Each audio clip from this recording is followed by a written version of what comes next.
Welcome to the class on Plant Select ground covers. The instructor is Pat Hayward, the director of Plant Select. For additional information on these plants, refer to the Plant Select website at plantselect.org.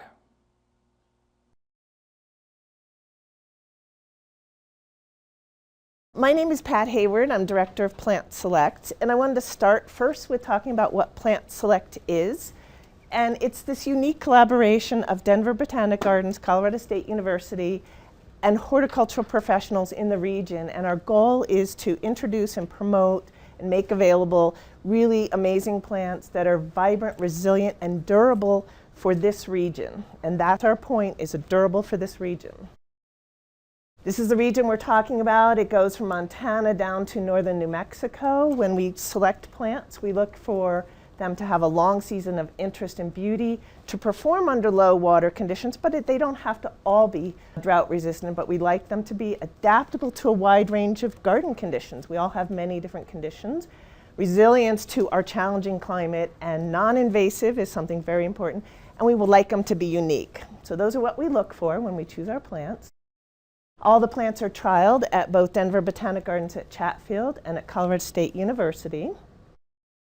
And Plant Select is this collaboration, and just wanted to show you that it includes propagators, retail garden centers, wholesalers, mail order companies, seed sellers, and even landscape professionals. So we have a wide range of collaborators. And so this presentation will be just about the ground covers, and I wanted to choose some of the very best in the program, and we'll talk a little bit about their benefits and their attributes and how you can use them. So one thing I think people always are wanting ground covers to solve this problem of erosion, and you can't use just plants to solve erosion problems. So know that they will help, but they do many other things. They soften hardscape walkways, they knit together other plants really nicely. They can cover areas that may have been barren or may have been an inorganic mulch, but you could use flowers and ground covers instead. And they cool the soil, which is really important in the West in the summer. Using them for that. So first we'll start with the evergreen ground covers, and in the winter this is really an important feature, is that we have ground covers that are beautiful all year round. This is a summer picture, but this is a mock bearberry. It's an Arctostaphylos, and it's a type of manzanita.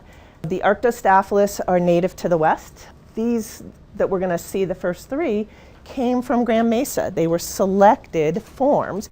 And if you go out in the wild and go hiking, you'll find these different forms of native plants.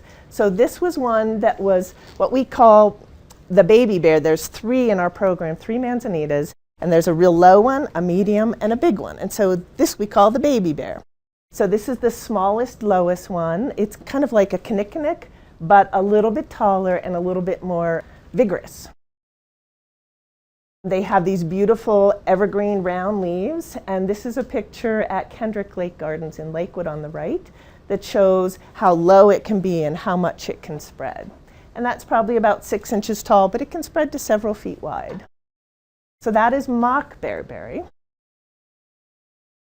Then the next one, what we would call baby bear, is Panchito. And Panchito is also a manzanita, another selection from Grand Mesa. This one may get about 12 inches tall, and again, maybe 2 to 3 to 4 feet wide, depending on how happy it is. And it has this beautiful evergreen foliage, sort of a little bit bigger than a kinnikinnick foliage, and the whole plant is just a little bit more vigorous. And you can see where it's growing in this picture with cactus. So it's very drought tolerant once established.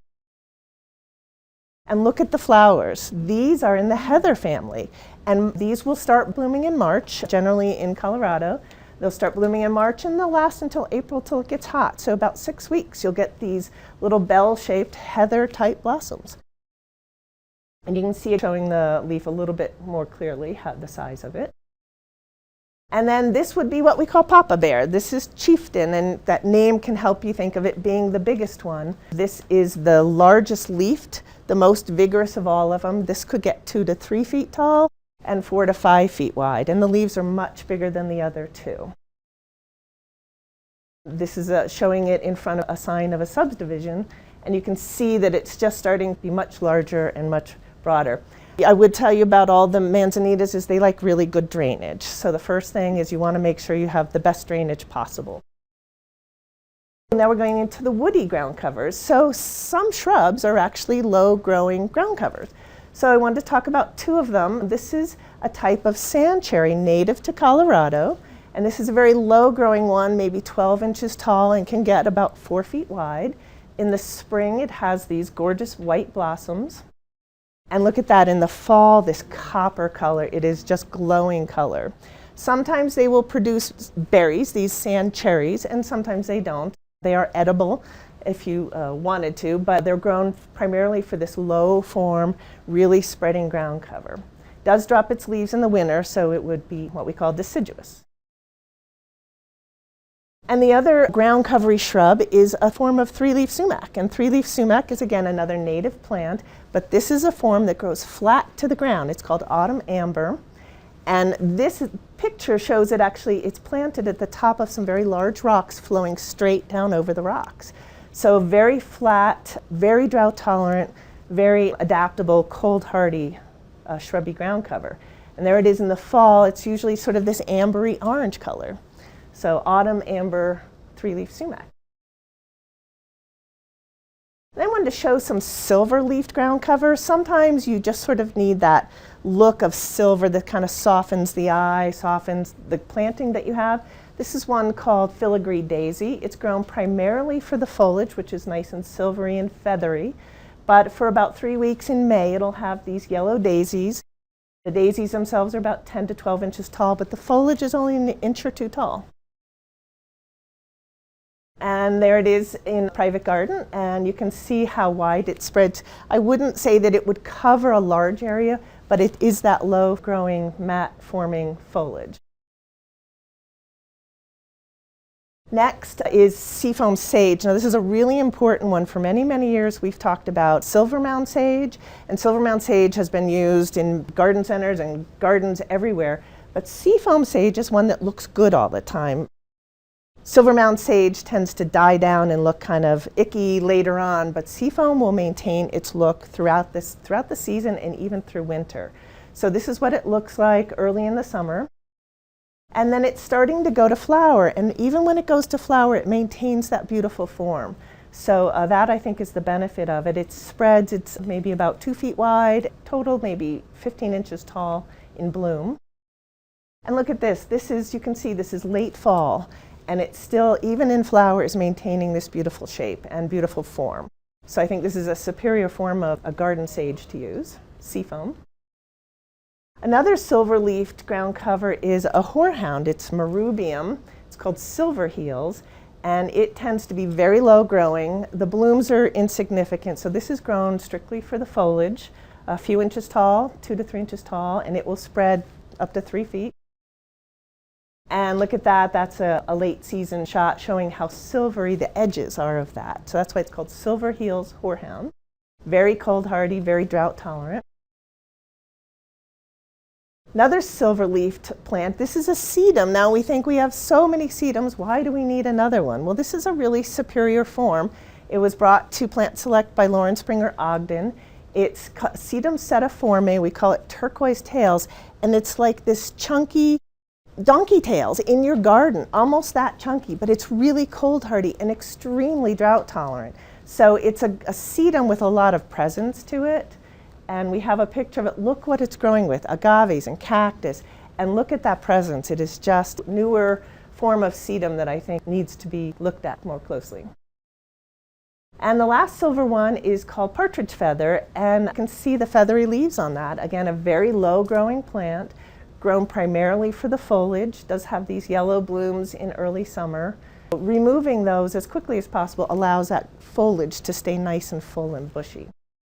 And I wanted to show you this. This is in high shade. So this is dry shade, which is really hard to come by. And partridge feather is on the lower left there. But look how beautiful in sort of this high shade. Very little water in that garden. Next are the South African ice plants. And I think Plant Select is probably known for introducing many of the hardy South African ice plants. And I wanted to let you know there is this wonderful video on the website, Panchito, talking about all these hardy ice plants. So be sure and check that out at plantselect.org. And I wanted to kind of talk just briefly about each one because they're all a little different. This is one called Red Mountain, and it's a different species. It's dieri, Delosperma dieri. It needs a little more water, which is kind of unusual. We think of the ice plants as succulent and drought tolerant. This one needs just a little more water to be happy. All of them bloom early in the summer. And next we have John Prophet or Table Mountain. This is probably the longest blooming, the easiest to grow of all the ice plants. And I wanted to show you this use. Clematis, the vine growing vertically, usually need some sort of they need their roots cooled.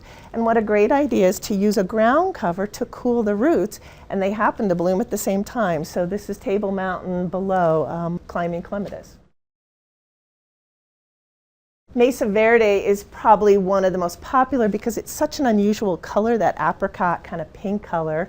It blooms for about 3 weeks in early summer, and it's just a soft color that adds a lot to many other garden designs. And here it is growing over a rock. Wonderful to use them as cascading down rocks. All the ice plants are very, very flat, not even an inch tall, even in bloom. Lavender ice was introduced in 2009, and look at that shimmery, really icy color. That's the main difference with it, is the size of the blooms is larger, the color is very shimmery, and it does bloom for about a month. And again, look at where it's growing in with cactus. This does take it quite dry. And just the combinations, be free to combine them. Let them, intermix. It makes these wonderful combinations when they grow together. The newest of all the ice plants introduced through Plant Select is Fire Spinner. Wow, what a color combination. That purple and that orange is just dazzling. It'll bloom very heavy in early summer. And then throughout the summer, you'll get sporadic bloom and a little more again in late summer when it cools off. And there it is in full glory at Denver Botanic Gardens. And I kind of wanted to show you, most of these ice plants come from a very high altitude in South Africa. So look at where they come from, and when you think about Colorado's conditions as well. Some of the other herbaceous ground covers, the ones that bloom and grow but then die down during the winter, so you wouldn't have winter interest, but boy, in the summer you sure would. Winecups will bloom basically all summer long, but it's very large. It'll get 4 to 5 feet wide, about 8 inches tall in bloom. Somewhere you'd want to put this somewhere where it can have room to grow, and probably your hottest, driest places this would love growing in. This was a great idea, growing over a wall. What a great place to let it just cascade down because they are so vigorous. And here it is, Winecups kind of creeping up amongst the flower stalks of Red Rocks penstemon. What a great way to just kind of let them intermingle. Another native selection of Colorado native is KANNAH Creek buckwheat. This again comes from Grand Mesa in western Colorado, and this form was selected for these really large beefy flowers. It's really a showy form of our native buckwheat, and this is at Denver Botanic Gardens growing in combination blue and yellow. You can't go wrong with that as a combination. And this is in a private garden, the KANNAH Creek buckwheat in the front, again blue and red, but look at all the things blooming at the same time. In the fall, that will be brilliant red. Through winter, the foliage of that is this stunning red. About January, February, it might start kind of graying out, but you'll get this long season of a fall red color too. What a use for veronica, right? This is amazing. This is Turkish veronica, and veronicas tend to be very aggressive and very vigorous, but this is a fabulous way to use it, is intermingled with patio stones, giving it enough room for the roots to have soil and grow. And when this gets done blooming, you just run a lawnmower right over it and you cut off all the seed heads and you'll have this beautiful, almost evergreen ground cover growing between the patio stones. Here's Turkish veronica intermixed with pink soapwort and snow in summer. And a relative of the Turkish veronica is very cold hardy, has a small dainty leaf. This is Crystal River. This is sort of the bigger sister to Turkish veronica, a little more vigorous. The flowers are a little bit larger and the whole plant is larger. This is one you want to allow to have plenty of room to grow and take up space. It is not evergreen during the winter, however. Zauschneria is a wonderful late summer bloomer, this brilliant orange. This is a variety called Orange Carpet, and it is a selection of an Idaho native ground cover. Loves it hot and dry, wonderful for bringing in hummingbirds in late summer to your garden. Likes it well drained, and you can see having a rock mulch is something that it prefers. Probably will bloom about 3 to 4 weeks in late summer, and about 12 inches tall and spreading to several feet wide. Close-up of the flowers, and something definitely a hummingbird gets great benefit from. And rounding out the Z's, Zinnia grandiflora, another native selection of a Colorado plant. This was selected from a stand growing in southern Colorado.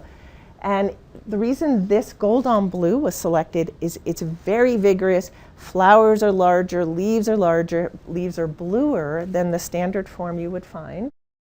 And it was selected by David Salmon of High Country Gardens. Super vigorous form that you would want to use in that spot where nothing else will grow, where it's hot and dry, it's a slope. This will thrive in the hottest, driest conditions once it's established. And on the Plant Select website, just want to make sure you're aware of, you can create your own list. These are customizable plant lists. You go to the plant search, you select the things you're looking for, you click on search, and it will give you a list of the things that you might be looking for. And in ground covers, you could choose whether you have sun or shade, or you want the evergreen. Another benefit you can find on the Plant Select website is you can download these free designs. Feel free to take them and use it to make your own designs off of these. Best thing I would recommend is this new booklet that you can download the entire booklet, or you can look at it online. It has every plant in the Plant Select program, including the ground covers.